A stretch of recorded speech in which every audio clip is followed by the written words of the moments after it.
الثانيه، اعملي الحركه الثانيه. هنمسك كده من ورا، هتتني رجليكي من ورا وتقوم جايه مديكي كأنك بتديه بالشلوت ده بس حركه ورا. ثانيه. فاهمه حاجه؟ يعني هتدي بالشلوت بس يا بنتي طيب بصي لورا. اوكي دلوقتي امسكيني ثواني. طيب امسكي اهو. لا يعني كده امسكي ماشي، امسكي كده ايه ده يعني اهو. هتقوم جايه ماسكه بسن التليفون اهو هنا، مش كده مش شايفه، فاديها على حسب ما هي تحب بقى هي حافظه. تمام زي ما انا قلت.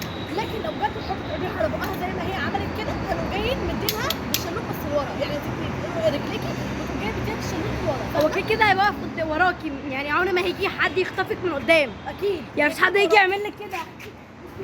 هو فدي يا جماعه طريقه برضه تقدري تحافظي على نفسك بيها. بحبكم قوي، باي باي.